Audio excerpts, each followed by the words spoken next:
Okay, so I wanted to give an end of year review. This is my first year. I guess last year I kind of started homeschooling, but this was like my first more consistent year homeschooling. And I homeschooled my 4 year old. This was pre K 4. So I guess next year will be like my first official year, like doing kindergarten. So I've mentioned a few curriculums and resources and things like that in different videos throughout the year, and I've received like a few questions on like updates of my thoughts and things like that. So I wanted to share like a end of year recap on my thoughts on certain curriculums and things like that. So if you're watching this like not live, definitely leave me questions if I leave anything out, or if you have any questions, let me know. If you're watching this, if you're joining me, let me know any questions you have about things I've mentioned or things that you have specific questions on. Okay, so I'm going to go ahead and get started. The first, back when I did like a whole back to school series, I talked about this curriculum that I was starting, and it was the Peaceful Preschool. So this is a Peaceful Preschool, and it has become so popular on Instagram. They have now come out with, hey Miguel, what's up? They have become really popular. They first started with the Peaceful Preschool, then now they have the Playful Pioneers, and they're coming out with another one. I am forgetting the name of it, but they are coming out with another one too. So I wanted to share my thoughts on the Peaceful Preschool. So when I first started it. I loved the freedom of playing and learning, and I thought it was really fun.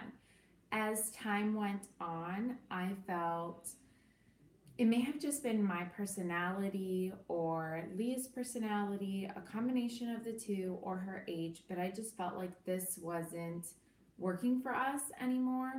And I think part of that was our season of life. I felt like she wasn't progressing at the pace that I felt like she could. One of the things I love about homeschooling is not all kids are where you expect them to be. Like different kids move at different paces, and you need to move at the child's pace. That's one of the good things about homeschooling. But I felt like she wasn't progressing at all. Like I felt like the skills were pretty basic, and I felt like I was having to put a lot more to get her to move forward at all. So I was having to come up with a lot of supplemental resources. And like I said, it might just be the teacher in me that I felt the need to do that. And I think this is an awesome curriculum. I just feel like with my personality, I felt like I needed more. I felt like she needed more. I felt like she wasn't really progressing. I felt like the activities were really fun, and I feel like it was a really good, good learning resource. But I would not use this as my main curriculum. I don't know if they advertise this to be your main curriculum. It is called, it says on the bottom is a literature and project-based curriculum for early learners. So I would probably say if she was 3, this was great. But I feel like to prepare her for kindergarten, I feel like she would not be ready. So I decided to, like, I was trying with this, and then in December we had Ella, and I just was totally unmotivated to homeschool. I felt like I just couldn't do it. I was having a really hard time keeping up with this. So I started looking into other curriculums.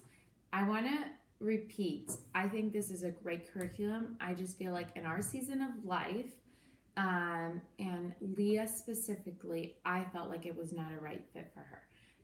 I think I will still try this with Hunter and with Ella, because I do like parts of it, and I think I might incorporate this into other curriculums because I do feel like it has great potential. I just feel like it was no longer working for us. I loved it the first few months, but then I feel like it kind of dropped off. So I started researching other things that I could do because we weren't going anywhere, and I felt like she was just falling more and more behind. So I started looking into other things. I kept coming across this curriculum called The Good and the Beautiful. Every Instagram account, every preschool account I researched, everyone kept mentioning the good and the beautiful. So I decided to check it out, and I love it. It is just amazing. It was everything I hoped for. I feel like if you are just starting homeschooling, whatever your background is, I feel like this is a great place to start. I feel like if you don't know where to begin, this is a great guide, and it has everything you need. Like, you don't need to add anything else to this for like phonics and literature for preschool. As you advance, I think you would need to add a few, like obviously more things like more math and more different things. But for preschool, I feel like this is all you need, and your child will be ready for kindergarten, in my opinion.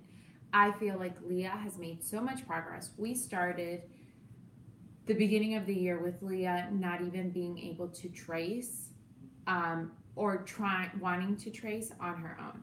Now she still barely writes without tracing, like she still wants to trace but I think it's more of a confidence thing. I think she's capable of being able to trace. Okay, so Miguel just asked, in what ways do they differ? So the Good and the Beautiful, the way they are set up is you have lessons every day. So pretty much you open up a lesson, and there are different things you need to do for that day. So for like, you go over, their goal is to get you ready for kindergarten. So they start off with vowels, and then they work their way through all the letters. So you always have letter sounds that you go over. You have tracing that you go over, and it tells you step by step, like in black, the things you need to say if you want to. You have the creative freedom to do other things, but if you want to, you can say step by step. If you don't have the confidence to do, like, go outside of the box, you can say step by step, all the things. Then it has like a hands-on activity for you to do. So these activities, you can use like erasers and coins and different things to read the boxes and do different activities with the boxes. So I love that they incorporate hands-on activities. And that was my fear with a book like this. I felt like it was going to be too workbooky, but it's not. It incorporates like a lot of hands-on activities. So, and it also incorporates cutting practice, which I thought was really neat, a really creative thing to incorporate into a curriculum. And then as you go on, the activities change. She incorporates money into this. The way the Peaceful Preschool works is at the beginning you have a grid with suggested activities. So each week or each unit is a letter. So you have the letter, and that was my other problem with this. You would be assigned a letter and then a ton of books. And I love literature. I think it's wonderful. This one does not incorporate tons of literature, which I think is something as you continue. I don't know if they incorporate more of that into their curriculum, but if not, that's something you would need to supplement with. For preschool, I think it was fine. This is very literature based, but the problem I was having is I did not have a lot of the books as we went on. Like in the beginning, I had most of the books, but as we went on, I did not have a lot of the books, nor did I have the time to go with all three kids to the library. So that was kind of the issue I was finding. I didn't have the books, so I wasn't ready. So anyways, they have a grid where it tells you like what to do for the week. So it's a lot of hands-on stuff. So they tell you read the book for the week. Then it tells you to play like a game. It's more like games and things like that. You're not actually doing like physical things. So like here it says create a phonics game. Then it says count sea creatures. Make sea creatures out of Play-Doh. So this is more play-based, which I love. I think that's wonderful. I just didn't see as much progress in Leah with just doing play-based learning. So I love the combination of the two. I think that is a beautiful combination because here you have the literature and here you have the actual like meat and potatoes of learning. So I Leah has a very short attention span. She's only 4. So I could not get her to, like, we couldn't do both. There was just no way. So I felt like she was progressing and really enjoyed this, and I could keep her attention a lot longer with this. So, anyways, she started with not being able to really trace at the beginning of the year. She's a younger 4-year-old, like she's still 4 and she just finished preschool. So she's definitely on the younger side. But I always shared writing was one of our struggles. And she will trace whatever you want. She loves writing now. And well, I wouldn't go as far to say that she loves it, but she really is doing really well with it. She knows how to write her name for the most part. She still struggles with the E, but everything else she does. So we have gone, if you look back on my old videos, I talk about that as being one of our biggest struggles. So she still doesn't have the confidence to write for the most part on her own. So that's going to be what we work on through the summer. I have a lot of like fun handwriting things that we can now do that we were never able to do before because she never even wanted to trace. So I feel like that is thanks to this book. I feel like this book gave her a lot of confidence. She's now reading. She can read CVC words, like basic CVC words. She still hasn't, we started this so late that she still doesn't know all of her sight words, but she'll know them by the end of summer for kindergarten. So but this book, and then that's another question I got. The Good and the Beautiful, I got this in a few of my videos. The Good and the Beautiful has a preschool book, and then they have a level K primer. So with the preschool book, they're teaching letters and the basics before knowing like by the time you start this, they should already know their letters and have a good base on their letter sounds. So this is teaching more like how to combine the sounds and reviewing sounds and things like that. If you go on their website, it'll tell you what your child needs to know to determine which book you should get. So I felt like Leah was ready for this book, so we went with this one. And I feel like this book totally prepared her for kindergarten. And I feel like she's ready to go into kindergarten. So like I said, she's reading basics. When you say know their letters, that means identifying the letters. Okay, I need to double check on the website. I'll leave a for sure answer in the description box or the link to where it says it. But I'm pretty sure before purchasing this one, they recommend that you can identify the letters and know the letter sounds. I'm almost positive. For sure you need to be able to identify all the letters. I'm not sure if you're supposed to know all the letter sounds. I can't remember. But on her website, The Good and the Beautiful's website, it'll tell you whether you should know the sounds or not. I can't remember. But for sure you need to be able to identify the letters. So like I said, now she knows, she can trace all her letters. She knows the difference between uppercase and lowercase, which I feel like we didn't use those terms, that terminology, and I feel like The Good and the Beautiful does a really great job of intertwining the two and making sure you identify both. She can count 1 through 20. By the end of summer, I want her to be able to just count 1 through 100. I feel like once you get to 20, it's easy to get to 100. She knows what a nickel is, a penny is, and what a dime is.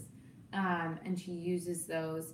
Like, it's so unique how The Good and the Beautiful incorporates money, like learning money into, like, one of the activities she would have you do is use a penny to find an uppercase K.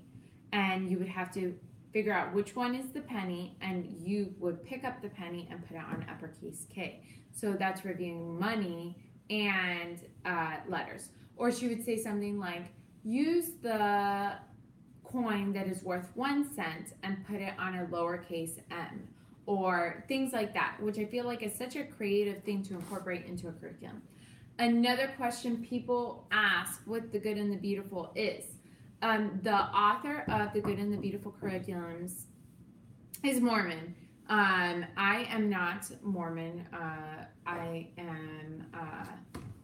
We are Baptist, and we have different beliefs as Mormons. So that was one of my concerns with buying The Good and the Beautiful, we want to teach our kids certain beliefs, and it differs from the Mormon beliefs. So she does not incorporate that into her curriculum. I know a lot of people were concerned with that. They did not believe the same thing as Mormons believe, so they were concerned with the Mormon beliefs being incorporated into their curriculum. It is not incorporated into the curriculum whatsoever. It incorporates, I would say, like good values, but it doesn't incorporate the belief system of Mormons. So it's up to you to incorporate what you believe and to teach that to your child. So that's not in the curriculum, that if that's a concern of yours when looking at the curriculum. So those are my thoughts on The Good and the Beautiful. If you have specific questions on that, please let me know. I'm trying to cover, I'm pretty sure that those were all the questions that were asked in different videos, but I would say if I love them both, I'm happy I bought both, but if I were to only pick one, if you only wanted to spend money on one, for my personality, for Leah's personality, I felt like for us, the best fit was The Good and the Beautiful. I'm happy I got both. I probably will even purchase their next curriculum because they incorporate a lot of history into learning, and I feel like as we go on, that'll be great. Then the last thing, I used many resources as we went on, but these are like the three major ones. The Kindergarten Toolkit. I love this because once we purchased The Good and the Beautiful, my main focus was seeing what she needed to know to get ready for kindergarten, and I would always go back to this to kind of as like the true test. Okay, is she ready for kindergarten? And I would use this as kind of like our assessments to see how much progress she's made. So in here, I've talked about this in a few other different videos. I'll try at some point this weekend to link the other videos. I talked about this more in depth, but it talks about the things you need to know to get ready for kindergarten. And then it has different assessments you can do. So you need to be able to recognize uppercase letters, lowercase letters. By recognize, you need to recognize them, like be able to say that's an uppercase A, and that's the A sound, like that. Be able to write your first and last name with upper and lower. Recognize letter sounds, read kindergarten sight words, understand concepts of print. There's several things here. We are still working on this. She isn't through this whole entire list. She can do everything in this book. Like this has an end of assessment, and she can do everything in this one. So this one, I would say the standards are a little bit higher. Okay, I just lost that question, and I don't know how to get it back. Oh, here we go. Okay, when you say ready for kindergarten, do you mean keeping her on pace with local school district, or do you mean for kindergarten curriculum? I don't know what their standards are. I would say these are general kindergarten goals, like things as a whole. I guess in the United States, I would not say specific to our district or our state, but general kindergarten goals to be ready for most kindergarten curriculums. Most kindergarten curriculums have you on a set standard. I would say some are higher standard than others. I feel like The Good and the Beautiful has a pretty high standard of what your child should be doing. What I like, though, is that this curriculum, I just purchased the kindergarten curriculum, and there are, I believe, just over 50 lessons. But normally when you plan out a homeschool, your homeschool calendar year, you usually try to do as many days as like a school calendar, even if you don't follow their same calendar. And it's like 180 days, I think. So you can, if you feel like your child is not understanding a certain concept, it gives you the room to slow down and to go more in depth. Now, if your child is flying through those things, then you can incorporate some supplemental things. So that's, I think, where the Peaceful Preschool would come in, where you can incorporate like the two if you have more time. But to me, this is kind of going to get you where your child needs to be on level with, I think, general standards. But the beauty of homeschooling is you kind of, like I said, like she doesn't know all of these things. So this is kind of like my guide for the things I want to work with her on summer. Do you think The Good and the Beautiful has some content a 3-year-olds can handle? Yes, I do. This is level K primer. She has a workbook just before this book. So for example, my 2-year-old, almost 3-year-old Hunter, I'm planning on doing that book with him. So I've kind of spent more time than I wanted to on these curriculums. So I'm going to talk about really quick. I wanted to share my struggles and like a struggle I really had this year, and then something that I thought was really awesome this year. So my biggest struggle, I would say, was finding things for Hunter to do while I was trying to teach Leah. I would say by far that was my biggest struggle while doing this. So to kind of answer your question, Hunter wanted to be doing whatever Leah was doing. He's not ready for this book. So I'm going to be purchasing for him the book prior to this for him to do. So it'll just be like the preschool curriculum. It's $15 to download, and she emails you the PDF and you just download it and can have it printed. So that's what I'm going to be doing with Hunter, and it's going to be very relaxed because he doesn't turn 3 until September, but I feel like he's ready for that curriculum. So what I'm going to do is I'm going to have that book ready for him if he wants to do it, and also have some playing things. That way he can choose. So I'm hoping that'll be my solution for next year, because that was by far my biggest struggle this year. I would try to give him a toy and he wanted to be doing what she was doing, or if he was into the toy, then Leah wanted to be playing with the toy too. And I love learning through play, but I also feel like there's times where you just need to sit and learn. So it was a challenge to find that balance. So that was my biggest struggle, is just finding balance with learning through play, but also actually learning and progressing. Because if I let her, she would just sit and play with, like, now she loves school. Since The Good and the Beautiful, she loves school. But before that, it was very hard to get her to sit and learn. And even now that she does love this curriculum, there are days where she just is not feeling it also. But I remind myself she's 4. So it's hard to find that balance. I think finding balance was my biggest struggle this year. My biggest joy was just seeing her progress. Like, I feel like from where we started, it is just awesome to see her reading. Like, I cannot believe she's reading. I would have never thought we would have been here by now. So, and seeing her writing. I feel like she never wanted to draw. She never wanted to do anything crafty. She never wanted to color. Anything with holding a pencil, she did not want to do. And she loves coloring now, which her birthday's coming up next month, and I'm like, I think I want to get her like some arts and craft things, which I would have never thought I would be getting her. So that's definitely like the proud moment of the year. Like, I feel like to see that your child progressed and to see that they are enjoying it, to see them so excited about learning, I think is just awesome. So I'm super excited about that.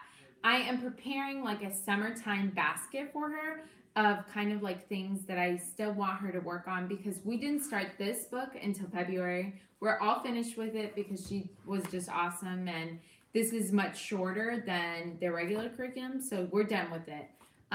But we started late, so I feel like there's still things I want her to get to learn before we start our kindergarten curriculum. So I'm putting together a summertime basket, kind of like I shared a morning basket a while back, very similar to that, but it's going to be full of summertime things I want her to learn for summer. So be on the lookout for that. I'm still making this stuff. I've purchased some things. I'm printing and cutting out, using a lot of resources. So that'll be a video in 2 weeks. So let me know if you're watching this video now, or if you come back later on. Let me know in the comments, do you prefer me to do the video of the morning basket live, or would you rather me just do the video? And if you do want to see it live, do you prefer lives in the morning or at night? Let me know that also, if you're watching this back. The last thing I want to share is, like I said, I am putting together a basket, but I wanted to share these. I picked up from Costco. I believe it was like $11 for the set. They have one just lower than this. So if you're looking for a resource for your 3-year-old, they have a collection that is one smaller, like one below this level, that will be great for your 3-year-old. But it is just a collection of reading books. Bought books have been around for forever. But I thought this would be a great way to reinforce where she is on her reading, and she is doing awesome with these. I believe this set was $11, $12 range, and it brings a bunch of readers. And so she's just going through the books and practicing them. I mean, a lot of these she just memorizes, but it's skills that she's learning that she's putting to use now that I don't want her to forget through the summer. So it's just, I feel like a really fun way to, one, build her confidence, because these books are really easy for her.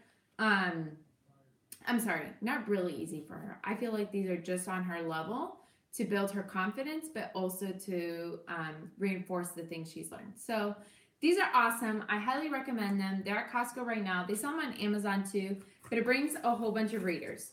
So, and then it reviews like the letter sounds at the beginning of each book. Like, let me show you. It reviews, well, I think it's backwards for you right now because I'm on my iPad. But anyways, let me just show you. It has at the beginning, like the letter sounds for you to review. And then it has like, the whole book is like CBC words. So anyways, I just wanted to share that really quick. Please let me know. I know not many of you catch my lives because I do them kind of at weird times and don't announce them. But let me know if you guys like the lives, and then also let me know if you have any more questions on this curriculum. I just wanted to give an end of the year recap. I'm also working on buying all of my kindergarten curriculum. Like I mentioned, I already bought the Good and the Beautiful kindergarten curriculum for phonics, like her phonics, but I've purchased like a bunch. Everything's coming in the mail, so that I probably won't have that video until the end of June. I'm trying to decide between the Good and the Beautiful and the Peaceful Preschool for my 3.5-year-old. He knows all his letters and sounds. He doesn't care for art, and I still encourage it, but loves to be read too. Okay, I mentioned it. I love both, but for me, if I were only going to purchase one, I feel like the Good and the Beautiful was a better fit for us. I'm not saying not to purchase this. I think this is wonderful. I think the people who created it are wonderful. But for us, I feel like Leah just made a lot more progress doing the Good and the Beautiful over the Peaceful Preschool. If you have it in your budget to buy both, I would recommend buying both because I feel like they serve different purposes. I feel like this one is really good for phonics and just core knowledge, where I feel like this is really good for creative learning. I feel like both are important and both serve different purposes. For me, having a newborn, a 2-year-old, and a 4-year-old, I only had time to do one. So I switched from the Peaceful Press to the Good and the Beautiful. But if you have the time to do both, I would recommend doing both because I feel like they're both great. I did not have the time to do both. I just couldn't. So I went with this one. But if you, I feel like if your son is not super strong in the creatives, like my daughter did not love the artsy stuff. Like it just wasn't her thing. So she was really happy when we made the switch to this. As she gets older, I feel like she'll get more into it, so then maybe we could switch gears. So hopefully that helps you with that question, Mikasa. If you have any other specific questions, let me know, but hopefully that helps you a little bit. My daughter's not super artsy either, so that was like a fun switch for her. So anyways, I hope you guys found this video helpful, and like I said, if you are watching this later on and you have more questions, feel free to send me a message or email. Oh, no problem. I'm glad that helps you. And yeah, let me know in the comments down below if you have any more questions. And like I said, I have curriculum coming. I'm going to be doing an unboxing of a certain curriculum, and I'm going to be sharing all my picks for kindergarten. So that video will be coming most likely at the end of June. I want to get it out early because I know everyone's shopping for curriculums right now. So probably the end of June, everything will be here, and then I will post that video. Anyways, thank you guys so much for watching. Have a great night. Bye.